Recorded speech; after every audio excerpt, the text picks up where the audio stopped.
Come all you rounders if you want to hear a story about a brave engineer. Now, Casey Jones was around.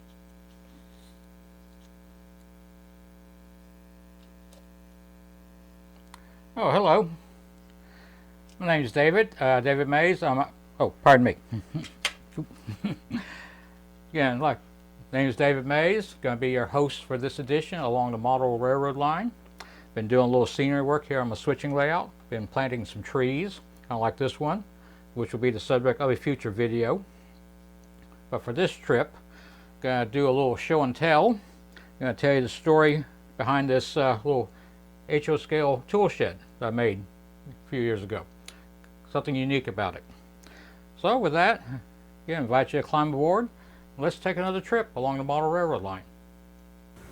Alrighty, let's go ahead and get started here. Kind of show off this little model that I made a few years ago. I kind of call it the Singer Shed. And I'll explain the meaning of the word here in a minute. It's based on an HO scale model of a tool shed, probably made out of some scrap lumber, scrap materials. And the thing that I like to think makes this model different from, say, others, is the material. It is made out of wood, but it's what again makes it unique is where the wood came from. Do that. There we go. Here, let me put this photo up where you watch it, where you can see it. Alrighty, what you got here is a photo of a genuine cabinet to a Singer pedal-powered sewing machine. It originally belonged to my maternal grandmother. I mean, the thing's definitely over 100 years old, probably older than that. I remember seeing it, as a kid, and at the time it did have the sewing machine in it. I never saw my grandmother actually using it, but like I said, the sewing machine was in the cabinet. But at some point, my grandmother apparently gave it away to a friend, neighbor, somebody, and something my mother was a little irritated about. But anyway, eventually my mom inherited it, and of course I have it now. And what happened is apparently my mom had planned to restore it, do some restoration work on it, and she peeled off the top some veneer, which was already peeling off. And when I saw that veneer, I said, "Hey, give that to me. I can do something with it." And so what I did was, here, real quick, let me show you. Put that aside. Here's a piece of that veneer. Get the autofocus to work here. And there we go. There we go. There you go. Now see how that looks. Got that nice patina. So it's naturally aged. So here, flip it over. And you kind of see that's the upper layer, probably the original finish. Obviously it's a little worn out. Just flip it back. But again, you look at the bottom, what's otherwise the bottom, got this nice aged look to it. And of course, I saw that wood and said, "Hey, I want to keep that." Got some naturally weathered wood right there. Here, let's move this back. There you go. So again, what makes this model unique is building material. I took some of that veneer and cut it up into strips. Back at the time, I had some darkroom equipment, and one of the things I had was this device for cutting prints, cutting photo prints. It was some sort of device, had a plastic arm on it. It had a little razor blade mounted in it, and the idea is to fold the arm down, press the button to push the razor down, and then you pull on it to cut the paper.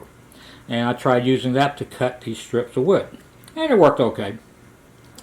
But like I said, I used that, cut the strips out to make, strips of wood to make these, the planks that the little shed's made out of.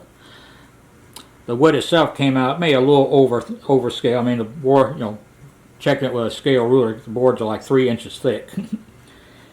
And cut them to be, 9 or 10 inches wide.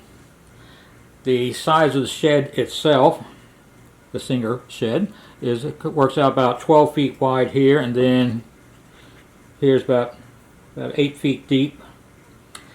And at the peak here at the front of the front here, it actually turns out about 9 feet tall.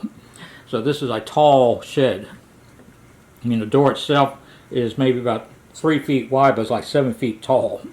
So I figure the farmer or whoever built this had some big tools you need to be able to get in and out there. Or maybe the person himself was a retired basketball player. Who knows? But anyway, cut like I said, cut out the wood into strips, and then of course just glued them together using wood glue.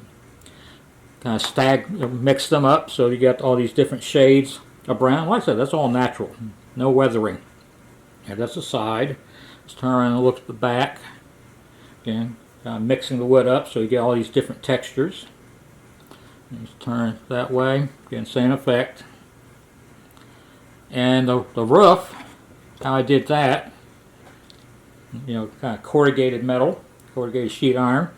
That's itself, the material itself is made out of, again, this corrugated, well, I'm guessing is aluminum that I got from a company called Campbell Scale Models. They're a company that produces structure kits, mostly in HO.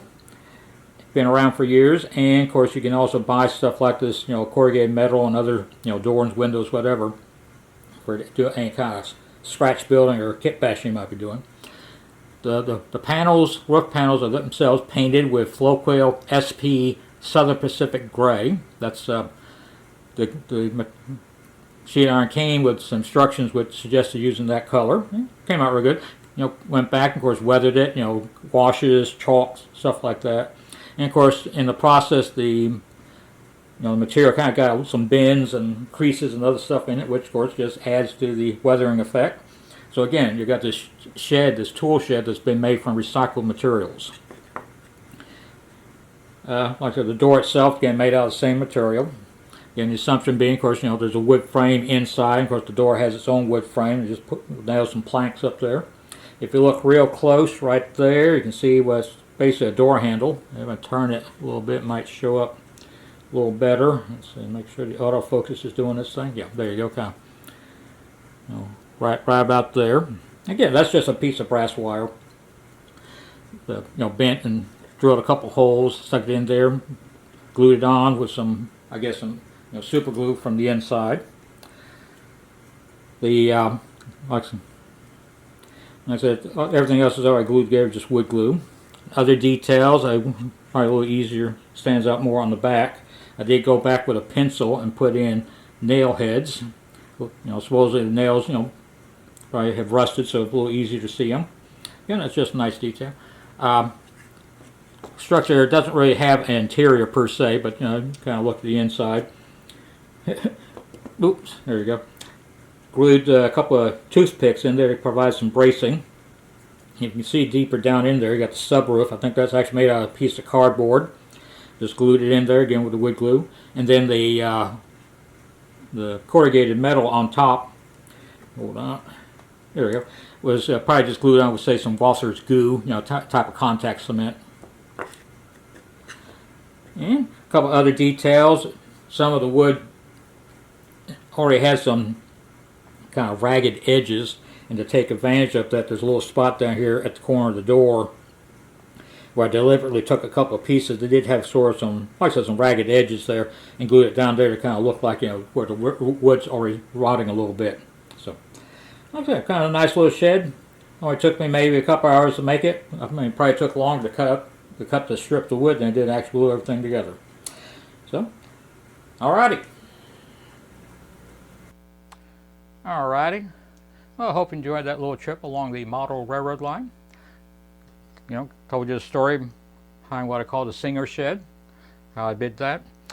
Got some plans for some other videos, kind of some show and tell type programs. I also want to do some programs talking about, say, how I did the scenery here on the layout, maybe how I did the detailing on that engine, and of course, how I made these trees like this.